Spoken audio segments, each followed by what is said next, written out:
What's up, my sports to the bone family? What's up? What's up? It's a beautiful Sunday morning. Rise and shine, rise and shine. Get up out of the bed. Get yourselves ready. Yes, my viewers and subscribers, we are going to be talking about a couple of things in this video. Going to be zooming in on Trinidadian spinner Sunil Narine, who had a brilliant all-round performance a couple days ago. I think it was actually on Friday, as he led his team to victory over Middlesex over there in the Vitality Blast that is going on in England. So we're going to talk a little bit about that. Plus, we're going to share with you guys a couple of things that Dale Steyn had to say about Dinesh Karthik and Richard Pant, and as relates to which one of them should be considered or should be in I can say at the front as it relates to going to the World Cup. All right, and we're going to, as you know, we're going to talk about the West Indies versus Bangladesh as we are actually closing in on victory.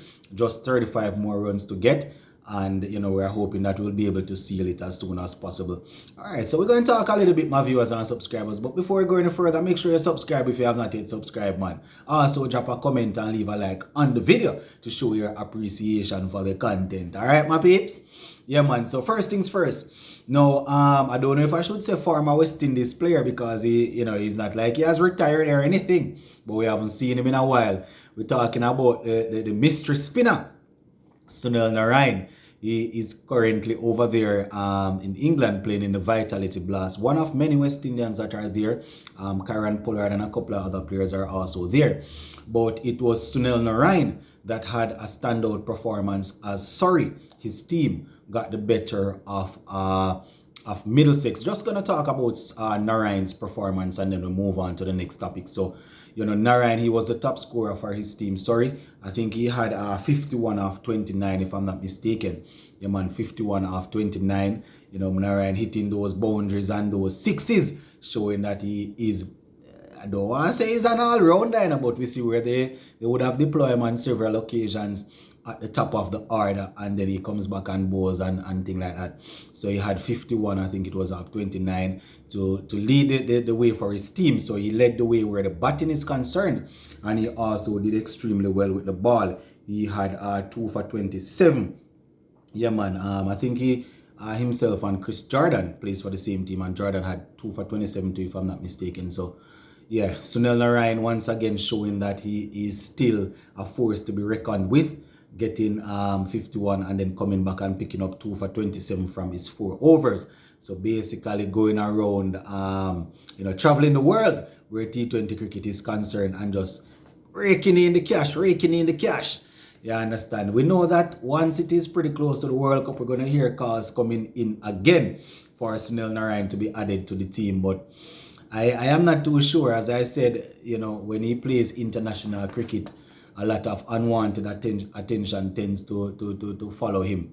It's not like these competitions aren't governed by the laws or the rules that ICC make out. But when it comes on to franchise cricket, the teams get away with certain things that they definitely won't get away with in international cricket. Not saying there's anything wrong with him or his action, but I gather that is one of the things. And there are quite a few things going on. We would have heard why it is that, he's staying away from the team. We hear that it's because of the ICC. We hear that when he was going through his rehabilitation and all of that, he wasn't really looked after by the CW. All sort of things. I don't know. I don't know, my viewers. So we don't want to speculate. All we know, we could definitely do with his skills. We're not using, we're not getting him. So we just wish him the best. When he's performing in his franchise league. So, congratulations to him for getting that performance getting 2 for 27 and 51 off 29 to lead Surrey to victory over Middlesex. I think this game was actually played on Friday. Yeah, man, Friday of last week. So, all right, quickly moving on now. Dale Steyn. We know Dale Steyn is a man that, he's usually very sharp and he's very sharp on his words. He don't really tend to hold back anything.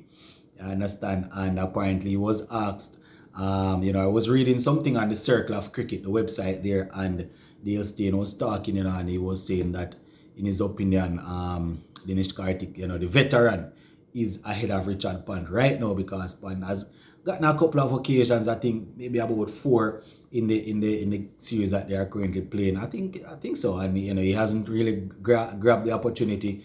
He has gotten out. I think making the same mistakes and things like that. So Dale Steele has actually gone on the bandwagon. Well, I don't want to say the bandwagon, because probably he was saying this for a long time, but he's one of them that thinks that, Dinesh Karthik should get another opportunity to really lead India as relates to the man that is behind the stumps, and that is expected to be a finisher down the order. We see how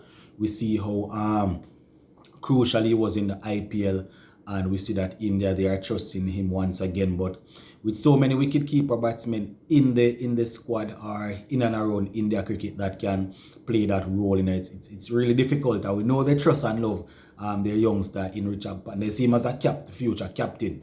And Dinesh Karthik, who is in his mid-30s, it would be nice to see him go to the World Cup and play a good role for them.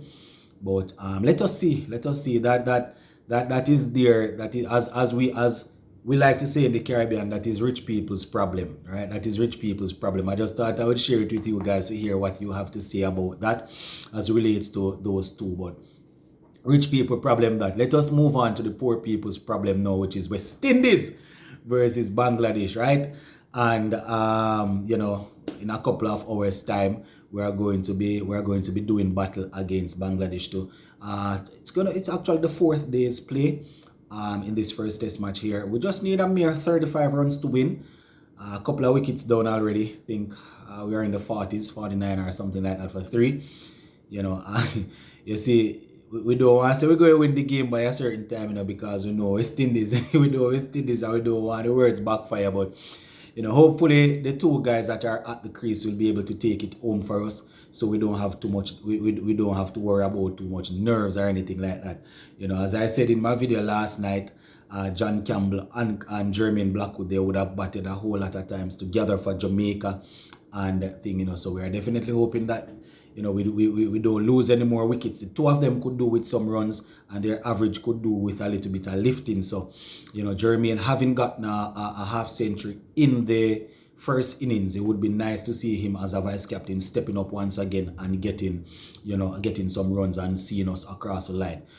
With just 35 to get, they can share it. I don't know if how they're going to share it, but both of them should just stay there until the end. We don't want our bowlers to come out and come do any work. They did enough work already.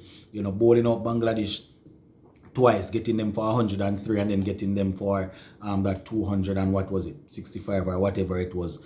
It's that their job is finished. The batsmen need to make sure they go out there and win the game and don't let the bowlers come out and have to do any work. You understand? As much as how I know some of these bowlers fancy themselves as batsmen and like to go out there and contribute, I want them to get some rest. Especially Kimar Roach, he has definitely performed exceptionally well for us. We want his rest to begin from now. The game would have concluded. Well, we're talking like the game is finished. The game is supposed to, the 5th day would be Monday if we don't win it today. If we don't win it today, the 5th day would be Monday. So, if we're able to wrap it up quickly today without the other bowlers, without the bowlers coming in, that would be more rest for them. So they would have today, the rest of the day off, Monday, and then the rest of the days before the second test match. So, yeah. That is pretty much it, my viewers and subscribers. Just wanted to engage you guys before we go into today's play. 35 runs for victory. Let me know the predictions in the comment section. Are we going to lose any more wickets? Are we going to get bowled out? Are we going to win the game? What's going to happen? Go ahead and let me know in the comment section what you guys are thinking. And we are definitely going to be live after the game, right? So I will post the time that we are going to be live, but let it be known we are going to be live after the game, all right? All things being equal. So if everything is good, we're definitely going to be live. All right, peeps? Bless. I'm out.